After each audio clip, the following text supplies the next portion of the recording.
Hi, I'm Curious Cass, and this is Curiosity Junkie. Today's guest is an author, a domestic adoptee, and an identical twin. She writes extensively about finding out who you are, where you belong, and making sense of it. Her debut award-winning memoir, Twice a Daughter, A Search for Identity, Family, and Belonging, came out in May 2021. It is the story of her 5-year search for birth relatives. She has a weekly blog, That Girl, This Life, and a monthly column at The Beecher. The focus is on identity, family, and life's quirky moments. Her new book, Belonging Matters, Conversations on Adoption, Family, and Kinship, is out now. Please welcome Julie McGue to the podcast. Hi, Julie. How are you? Welcome to the podcast. Good morning where you are, but good afternoon where I am. Yes, let's jump in. You've got several books out, and the one I just read is Belonging Matters. And I want to talk a little bit about that, but and your adoption process. But I want to dive in first with, what was it like growing up in your family? Oh my gosh, that's such a perfect question because it leads into both books, Twice a Daughter and Belonging Matters. So my twin sister and I were adopted together at 3 weeks old. My parents had some infertility issues. And then 2 years later, they adopted a little boy, also through Catholic charities like us. We're not biologically related to him. And then, like so often happens, they had 3 biological kids. So I grew up in this big Irish Catholic crazy family that was blended. Never had a sense that our parents were playing any preferences to the biological kids over the adopted kids. Everybody had the same punishments and allowances and all of those things. So it was fun. It was crazy. Yeah, and so my sister and I shared a room, and we would often say, who do you think our adoptive parents were, or our birth parents were, and what do you think they were like? And I came to find out much later in life that other adoptees have those same fantasies where we wonder who our birth parents were. And so my sister and I had developed this fantasy that our parents were probably high school athletes, that, maybe he was the quarterback, she was the cheerleader, whatever, and that they got romantically involved and wanted to go to college, and they were just too young to be parents. So that was our story. We liked that story. Love that story, yes. It appeased us. And then later in life, when I started my adoption search, when I was 48, I was sent for a breast biopsy, and that sort of opened up the whole big question. You need your medical history to kind of figure out I had 4 kids, so what their history is, but also what my outlook looked like. So, yeah, and then that's how I found out that my sisters and my fantasy couldn't have been more far off.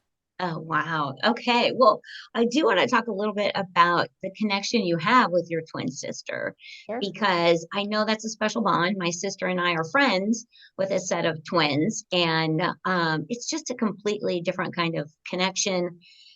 They pretty much feel like they can speak to each other without words. Do you find that true for you and your sister? Oh, absolutely. My mom said when we were infants and toddlers in our cribs that we would have this little jibber jabber conversation across the room with one another. And then certainly as we got older, we just intuit what the other twin is thinking. And sometimes it's just a little nod of the head. It's, all this nonverbal communication.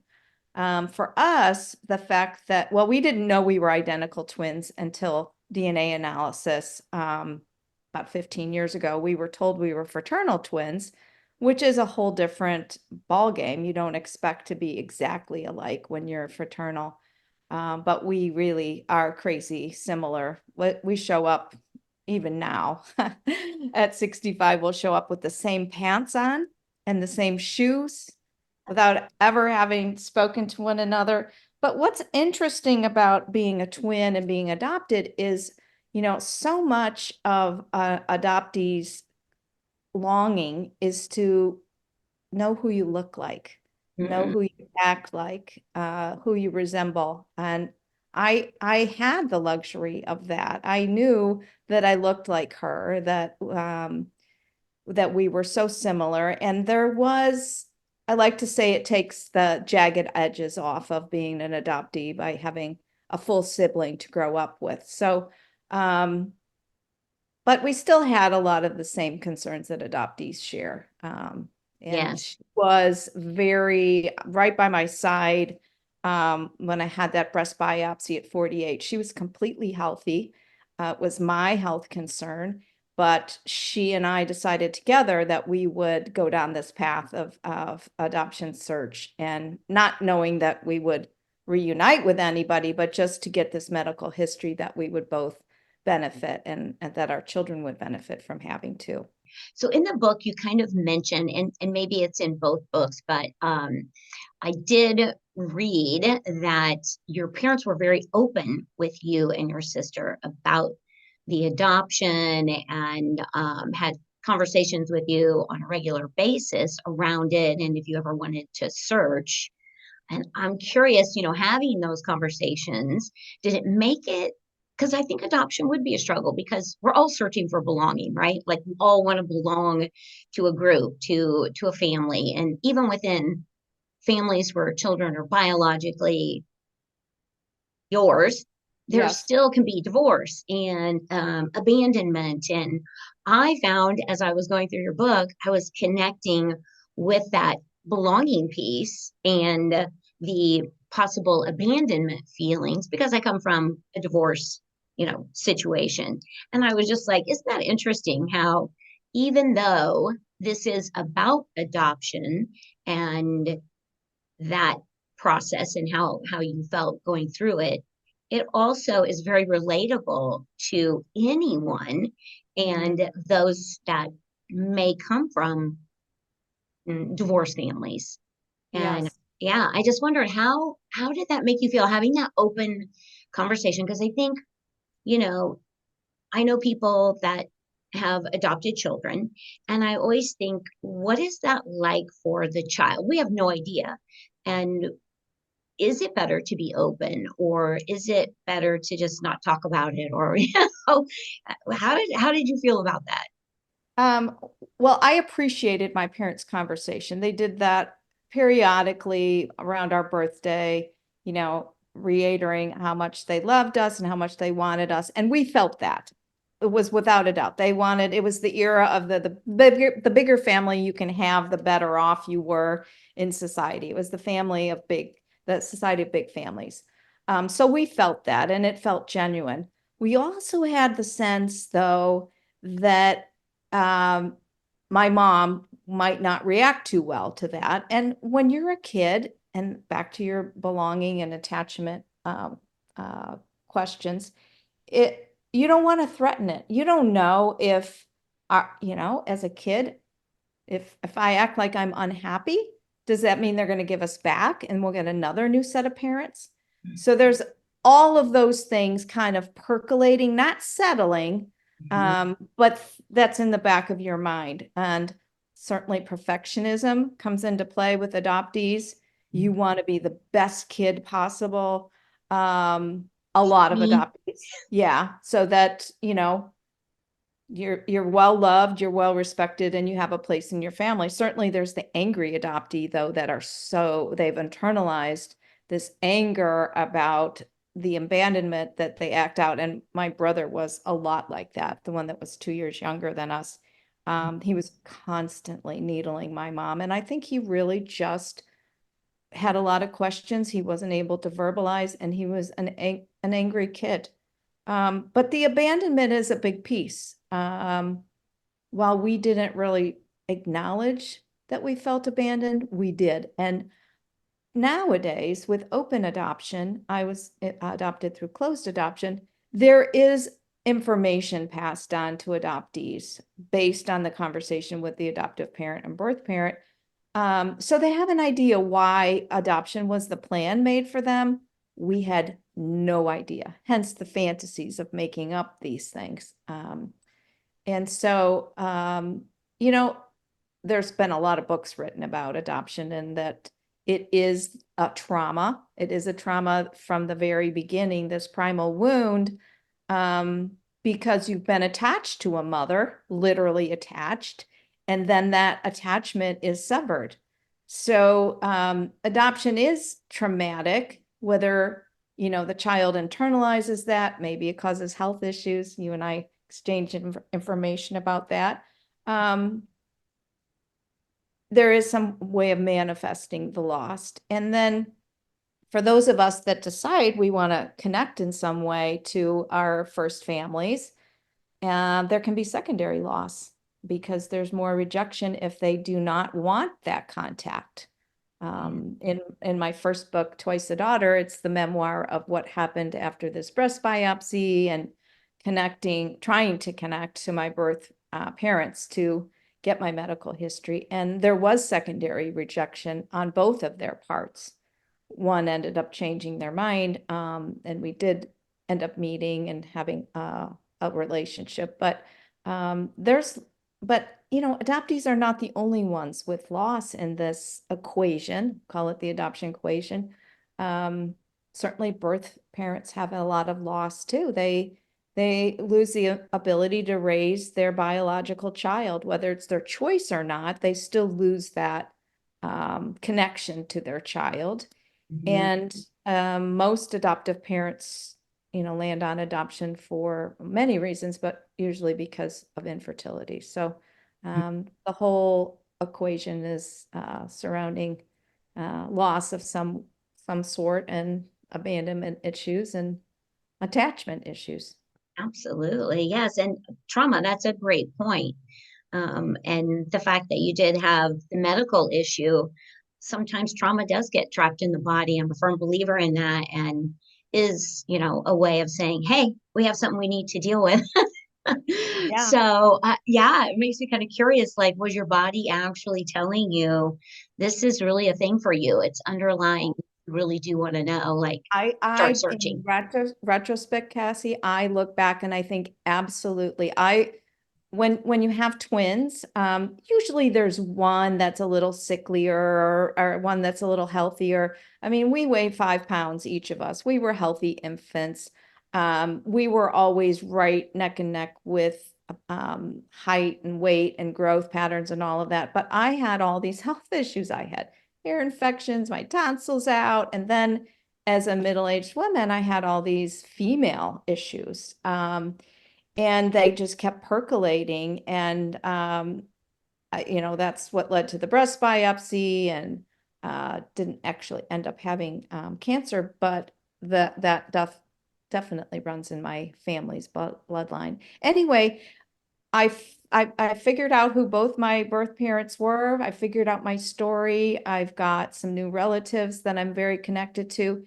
And all of that happened within about 5 years' time, and all the health issues disappeared.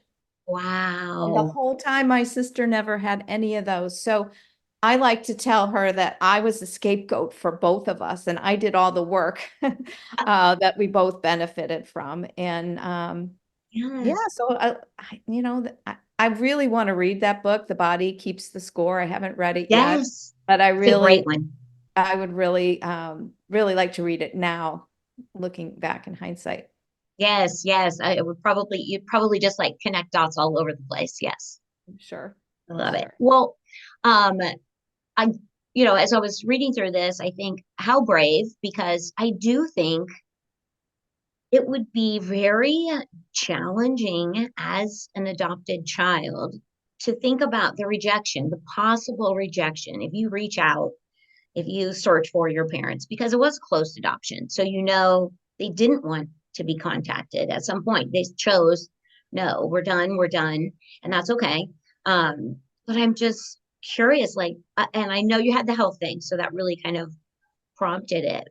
But was that rejection piece kind of laying in the back of your mind, like there is a huge Oh, chance they're going to say yes, no? yes. And as a kid, the other piece was, when are they coming back for us? Mhm. Are they going to come back? What would we do if they do come back and want us back? Here we are already in this, beautiful family where you have all this belonging and a whole new identity, really. So it's a really tenuous position to be in as a kid and not have information. I think, and closed adoption really was the only vehicle back then in the 1950s and 60s. Um, my birth mother, when I did find her, was really angry because she was promised her privacy and she felt like her privacy had been breached because Mm, she'd been promised that. I think the generation that my birth mom's from, she's now 91, they don't get the whole DNA thing. And certainly anybody that's placing a child for adoption now has got to be thinking in the back of their mind, no matter what, is this open adoption, is this closed adoption, there is a risk of being found. yes. So it's put adoption in a different place, the DNA. I think I have friends who have found out that one of their parents is not their biological parent as a result of DNA, sort of by accident. I think it's putting a lot of pressure on people to be honest with their families. They can't hide a secret, maybe a secret that they're afraid about, Yes. that they don't want to go back and confront, that's going to cause them distress, but they're having to face that. And so adoption's in a different place because of DNA. It would not have helped me to use it because the database wasn't built up at the time I was doing this in 2011. Also, knowing my birth relatives as I do, some of my cousins from my birth mom's side are on Ancestry and 23andMe. So I would have connected to them, but none of my father's kids. I would never have found my brother and sister with DNA analysis. So Yeah, isn't that amazing? So what was that first meeting like? I mean, you write about it in your book. So I know, but I would love for you to share because it can be intimidating, but to me, this is about encouraging people to take the difficult step to do the thing that is going to possibly be scary, to do that. And the outcome will be the outcome, but do the thing. Yes. yeah, I'm going to lead into that with an observation from my social worker at Catholic Charities, who was really helping me at the time in this group that I was part of. And she said, you have to really look at this situation when you're making an outreach to a birth parent. You're coming, but they don't know they're coming. It is like walking into a movie that's half over. There's so much you don't know about these people and their situations. And while I knew that intellectually, it was exactly what happened. Neither my birth father or birth mother knew I was coming. They got a letter out in the mail right out of the blue, and they reacted like a lot of people would do out of fear. And then fear often manifests in anger. And they took it out on the intermediary, but also on my sister and I. And so it took a while for that anger to soften into curiosity about, wow, there must be something wrong with our birth daughters that they want medical history. Because that's what I was asking for in the beginning. I wasn't asking for contact. Um, and it took my birth mom, well, the judge had to issue a new order, but it took her about 9 months from start to finish to have a relationship with my sister and I. And the essay that you're talking about, it's called The Happiest Moment, and it's in Belonging Matters. And I was at a lunch, the essay, I'm at a lunch with a friend of mine who asks me, what was the happiest moment in your life? And of course, at first you think, oh, well, the day I met my husband, the day I got married, holding my children in my arms after their birth. And I mean, certainly those were happy moments, but you expect them to be happy. Right. The unexpected happy moment was hearing my birth mom's voice on the phone for the very first time, because there had been a lifetime of waiting to hear her voice, and there had been all this rejection and chaos leading up to that point. So that was the happiest moment. And it's also a good question to ask at a dinner party and at Thanksgiving, to go around the table and say, what was your happiest moment? Because I think everybody would have a different reaction.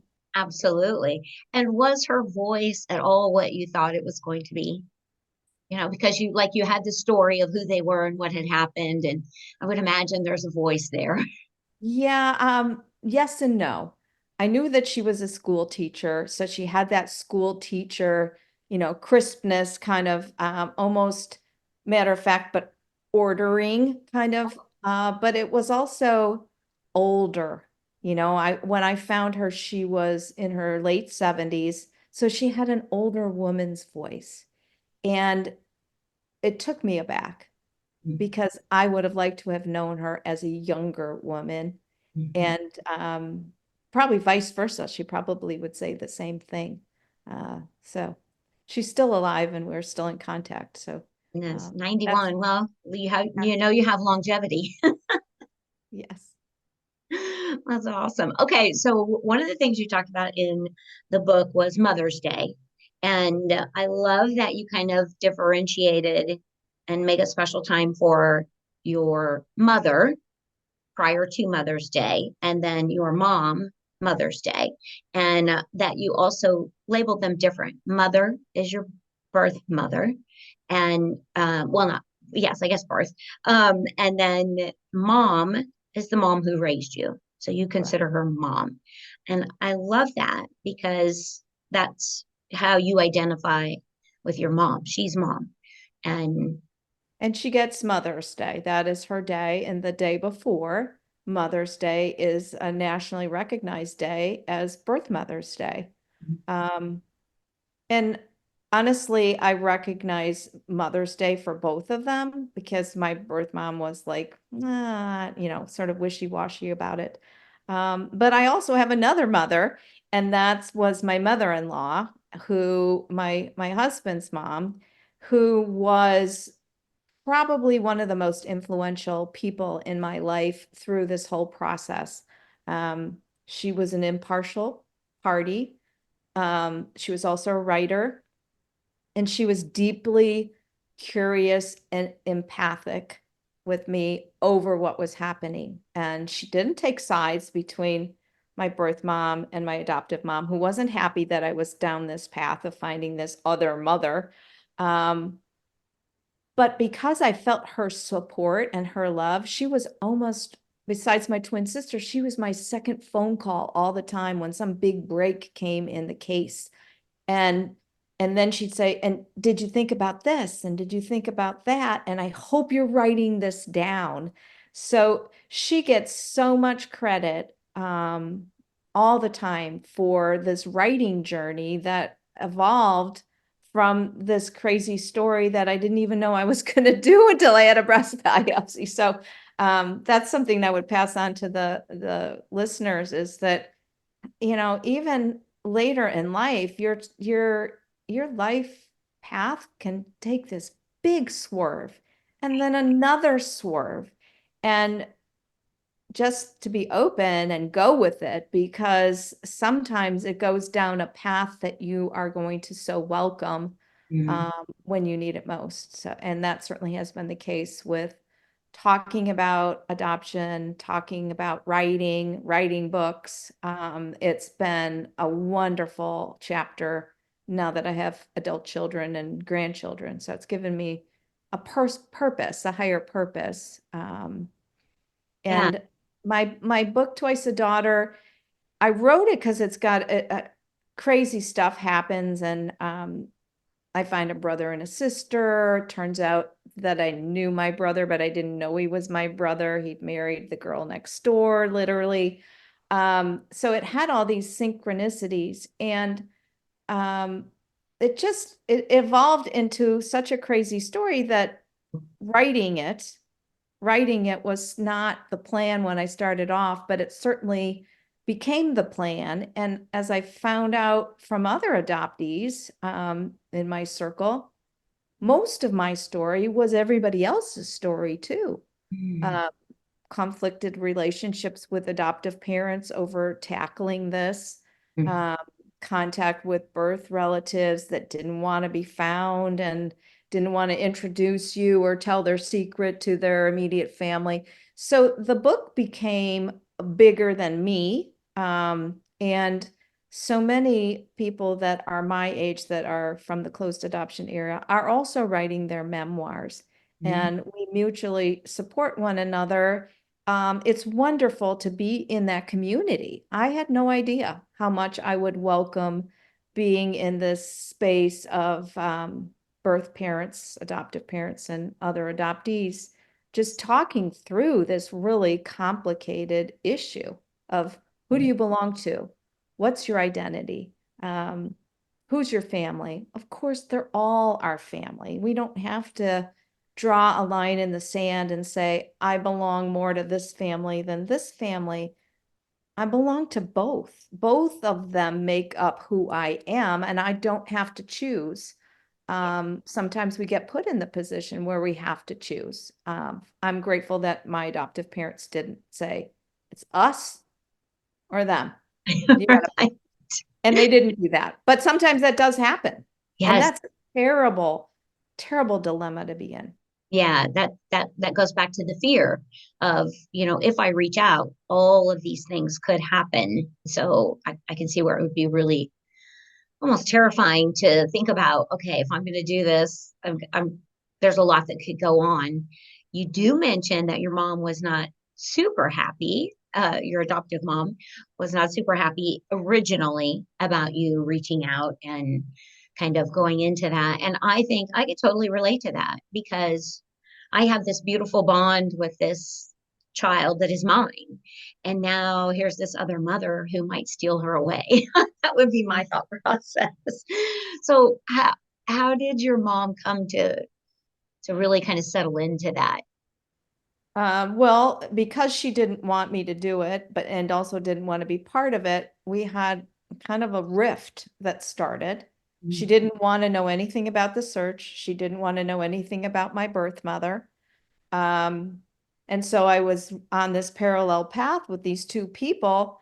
My birth mom welcomed contact with my adoptive mom. She had so much she wanted to say to her about, being a mother and being our mother and gratefulness and joy surrounding that. But my mom was operating from fear and negativity.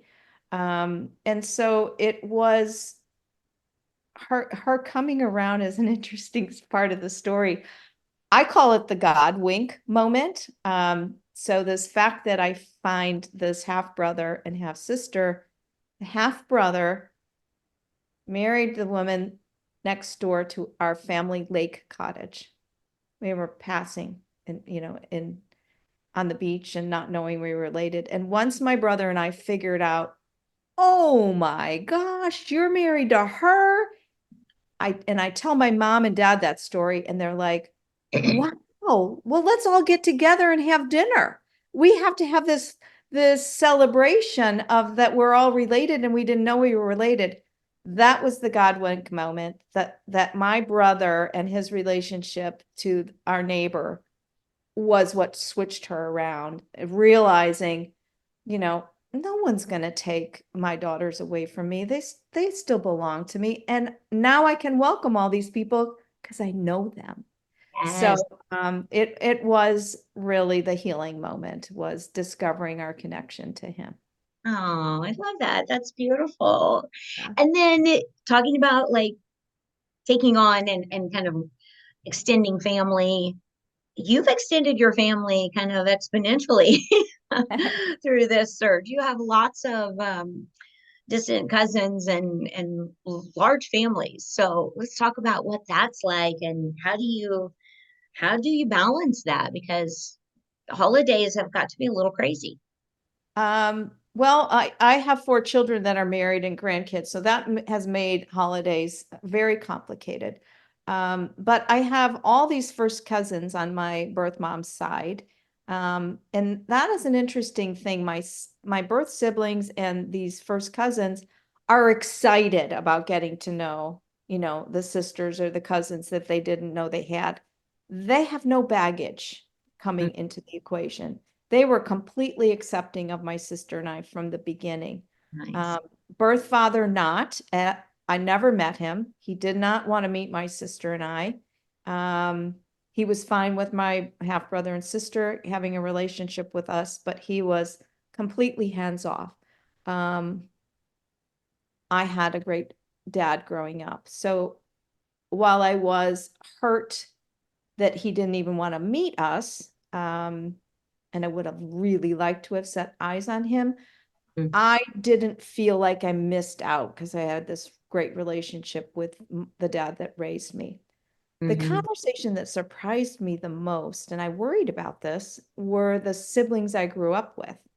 Not my twin and not my brother that's adopted because he was in the equation, but the younger siblings. And they were happy for us. They said, you deserve to know all this information. I'm glad you found all these people and that the gaps are filled in your story. So they were really warm and loving. It was just my mom. It was my mom who was the one that made life difficult there for a while. When the book came out, the first book, Twice a Daughter, and there's some chapters in there that are difficult. She's portrayed honestly. I portray myself honestly. And I worried about it. I changed her name, as did I changed my birth mom's name. I worried how she was going to react to it. So before it even came out, she got a copy to read. And because we had come full circle in our relationship and things were fine, she said, and this was during COVID, so that was the other factor on top of it. She said, it's a really good book, and I think you wrote the story you wanted to tell. So an adult reaction. So that was her blessing. And she's come to events with me and sat in the front row and cheered. So we survived it. We survived a lot of crap. Right. Yeah, I'm sure. So, was it, I don't even know how to ask this. Was it awkward as you first met some of the new siblings? And because we haven't mentioned it, but both parents went on to have families and children of their own. And so you do have a rather large extended Well, family. my birth mom never had any other kids. Oh, So she didn't. Okay. no, my twin sister and I are it, but she was one of 13. Oh, wow. So all of her siblings telling them and telling them the secret that I was this birth mom in the late 1950s was painful for her. And I've gotten to meet a lot of my aunts and uncles finally. It just took a while. It took her a while. And I think it took them a while. They're all from the same generation of marriage. Sex before marriage is wrong. If you do that, you're a sinner, and you're a bigger sinner if you get caught at it and find yourself pregnant. You are disowned. You need to go away and come back and act like nothing happened. Yeah.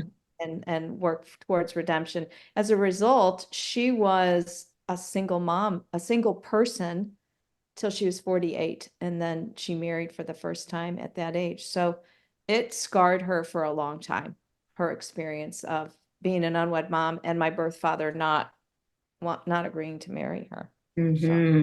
not Yeah. so And today, right? And not so today. People can decide whatever they want, freeze their mhm, eggs, have a baby when they want to, and much better for everybody. absolutely. I think about the number of secrets, family secrets that just disappear when someone passes. Because I think about that even with my dad or my grandparents. I'm sure there were things that they experienced that they never told anyone Sure. about, because at the time it was so taboo. Now we openly share everything. Everybody has their whole life on Instagram and TikTok and whatever, but such a different world for someone then.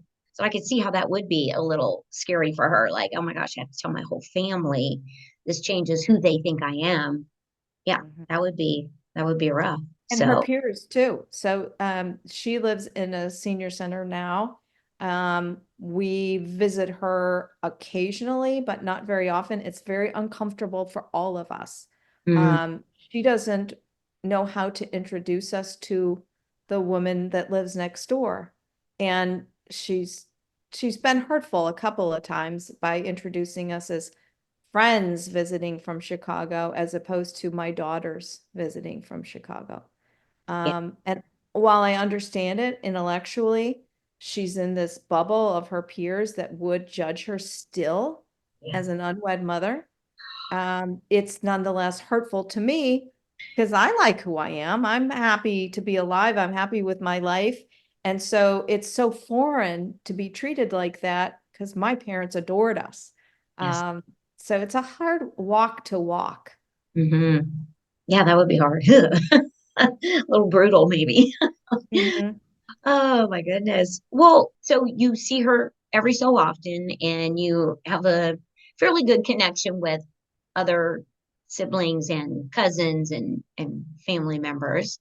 Um, what when you think about what you went through to finally get to a point where you do have these relationships, what words of wisdom do you have for another adoptee, or even the adoptive parents, or the parent who's like giving the child a chance in another family? What would you say to all of them? Because I think it would just be really, it would be difficult on all sides. Every part of this is not an easy decision for the person giving up the child. I think the adoptive parents would want to protect and, keep the child from harm. But then there's the curiosity that is naturally going to come up if you're adopted. What words of wisdom do you have for all parties? Well, the two things. Read. There's so many great books out there. This topic is always in the news. My favorite book is Ann Fessler's book called The Girls That Went Away. Mm, It's about birth mothers since 1950s. It's very educational. There's been a new book that came out this year that's also very helpful. It's called Relinquished, and it basically follows, it's research oriented. And the woman that wrote it's not even in the adoption world, but it follows birth mothers in 10-year increments and talks about their experiences and why, an open adoption, the relationships worked, why they didn't work. Closed adoption is dealt with in Ann Fessler's book. So mm, read something and educate yourself about all the points of view because it's so easy to sit back and offer what you think into a situation that you have no firsthand knowledge. That's the most hurtful thing. One of the things that I benefited from, Catholic Charities has a post-adoption support group that I got involved in very early on. Those three members of the triad, adoptive parents, birth parents, and adoptees, we were all in rooms together hearing about the personal pain and struggles of where they were. And it was formative for me to have empathy for my birth mom. I really did come out of that experiencing thinking, well, yeah, I have it bad, right? I was robbed of my identity for so long, but how hard for her? So I do have empathy for all sides. I think one of the most hurtful conversations to me was with a friend, personal friend. I was going through this process of trying to get my medical history, and knowing that that was why I was doing it, she said, well, don't you feel disloyal to your adoptive parents? I was dumbfounded. I looked at her. She is my friend, and she had this opinion. She wasn't even looking at my side of of needing this information, she was looking at me as disloyal. And I think that that's something that adoptees do worry about. We don't want to be disloyal to the family that has raised us and loved us in most cases. Um, and it's this balancing act between, I need to know who I am, but I also have this, connection to this, belonging to this family. So back to your point, listen to all points of view, educate yourself, and maybe not offer an opinion if it's going to be hurtful. Because if you're not touched by adoption personally, you don't get how there's a lot of sharp edges. Yeah, I do. I think about that, like just thinking about each person there's a whole different story and things that go with that process for each person involved. It's a lot. Yeah. So again, kudos to you. Um, which kind of leads me to the struggle piece. Like I always love the story that someone goes through something challenging, different, that really pushes them. And it almost always, I'm going to say 99.9% of the time, leads that person to help others. Mm-hmm. How have you found yourself connected or doing something that helps someone else that might be going through this process where you never would have before you started this search? I will say hands down, podcasts and book clubs, public discussions about my story have led to private conversations, emails, exchanges with people that they say, you iterated what's in my heart and in my head and validated my own experience, and that means so much. I was on I'm a big journaler. I journaled all through teenagerhood, and I still do. But I was on the International of Journal Writers. It was like a webinar, and it was at 6 p.m. at night, and there was a woman on the call. She was from Australia, so she was at 6 a.m. She had gotten up early to get on this show, and I think I write an essay about it that's in Belonging Matters. And she was a birth mom, and I don't know how she heard the story, but she had read my first book, Twice a Daughter, and the empathy that I show in that book towards my birth mom. She said, I came away from reading the book determined to find a support group.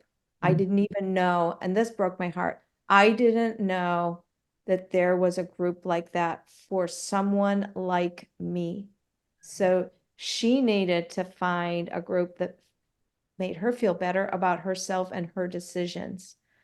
So you don't know. I mean, you just don't know your words, who will be touched by this podcast and the message to go ahead and try the search, but know that these are the pitfalls that could happen. You don't know, but it is our obligation, I think, to share our story, and wherever it lands, hopefully it lands and is fertilized and flourishes.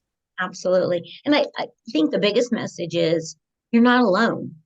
There is someone else going through or has been through what you're currently in. And so many people just feel like they're the only one, or this is only happening to me. And I think, oh my gosh, no, that's why I love telling these stories, because there's someone who's going to hear this and say, oh my gosh, let me get that book, or let me check out this group, or let me search and see what other support groups are there for me. Yes. There are certainly a lot of great support groups that you can get involved on Facebook, online, some amazing groups that deal with adoptees, adoptive parents, and birth parents. There's one called the NAAP United, and it's everybody from the adoption constellation. They have meetings and support groups, and it's a fabulous organization, but there's lots of those now. Adoption Mosaic is another group. And they're easy to find, whereas we didn't have those at our fingertips about 10 years ago. So anybody that's listening, there are so many avenues to get in touch with people that can help you figure out the information you want. Yeah. Yeah. I absolutely believe And that. some stuff that you don't want to know, you're gonna find that too. Yeah, be prepared, right? Yeah, be prepared. There's always good and bad. Well, what do you think this adoption journey, or how do you think this adoption journey has changed your life? Well, certainly telling the story is heartwarming to me because I get to meet so many people that want to hear it. But the writing journey has been really, Mm. really, really good for me. I've finished both of these two books. I have another book coming out next year that is the story of what it was like to grow up in this big, crazy Irish family that I was involved in and all the things that happened. So I continue to write. Sometimes I write silly stuff. I think even if you're just a journaler, you don't have to per se write published pieces. I think you find out what you think when you put the pen to a pad of paper. You Yes. don't have to show it to anybody, but sometimes you would be so surprised what comes out and you're just like, wow, where did that come from? I didn't even know I was thinking about that. It wasn't a conscious thought. So that would be the other suggestion I have to listeners is, yeah, pick up a little journal. Try it. Maybe it's a gratitude journal, maybe it's a joy journal, maybe it's some thoughts about what happened to you as a kid. And I think the personal growth that comes from writing that out is really helpful to us at this point in our lives. I'm a huge fan of journaling. I didn't really I found old diaries when I was a kid, and they were like, hit and miss days and that kind of thing. And didn't really connect with journaling until I was personally kind of on a healing journey. I was like, okay, why does this stuff keep happening to me? And then I go, common denominator, me. So maybe maybe I should look at all of this. And once I started journaling, exactly what you said, it's so insightful because you will go, oh, I had no idea that was a thing. Like that's coming out. So I should be paying attention to this. And it brings a different kind of awareness to different situations to your life. Yeah, I found it so beneficial. Yes. Love that you journal. That's great. And writing for you, like, have you found that a little like cathartic? Yes, I think that ability to step outside of ourselves, writing is creative. I also like to sew, and that's the same kind of thing. You're taking pieces and putting them together and seeing what they look like all together. And now my twin sister can't stand writing. She says it just feels like homework to me. And I don't see it that way. It feels like homework sort of, but it feels like doing Sudoku or a crossword puzzle to me. It's taking the right pieces and putting them in the right order to send a message or to make a point. So I like that part of it, the problem solving part of it. Yes, yes. I'm a firm believer in, for me, I have to have some sort of creative outlet. And that's why I do the podcast because it engages me with other people. It gets me thinking about something I may not have ever thought about or dug deeper into.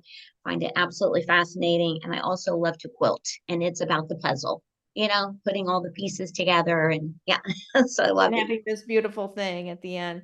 Yes, yes, it's wonderful. Well, how can people connect with you, buy your book? How do we get our hands on a copy of all your books? Because you have a new one coming out, and Right. you've written two. So I have a website. It's juliemcgueauthor.com. So the books, all the information about me and everything I write is on that website. And both books are available wherever books are sold. Um, there's the big A word, but there's also Barnes and Noble and another organization called bookshop.org, which I love to plug because it benefits. You can order your whatever book you want from bookshop.org, and credit goes to your local bookstore. Oh, that's great.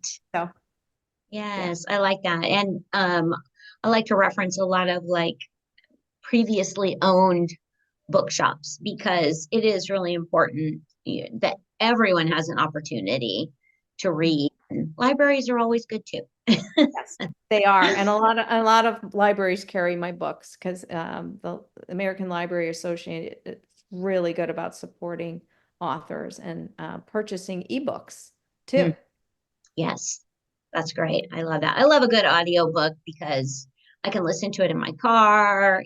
I'm staying with the story the whole time. I don't have to put it down, really, is how I look at it. Yeah. But there's something about turning pages in an actual book too that is just, I don't know. I have Sometimes to have it's fun to books. have both. It's Yeah. fun to have both. So my first book, Twice a Daughter, I did not do the voice on that one. It was an actress, but the second book, Belonging Matters, it is my voice. So And I think there's something to that too. As a listener, I like having the author's voice because I feel more connected to the story because they're telling it. right. So Yeah. I think it's great that you. It's a lot of work though. Oh my God. I'll bet. Yes, just doing this is a lot of work. So I can't imagine a whole book. Yeah, that's wonderful. Well, Julie, thank you so much for coming on the podcast and sharing your story. And hopefully, someone out there hears it and it touches and makes them want to, research a little bit more about adoption and something Well, not to make a bad pun, but thanks for being curious about adoption and showcasing it on your podcast today. Yes, absolutely. And on that note, we'll say farewell, stay safe, and stay curious, my friends.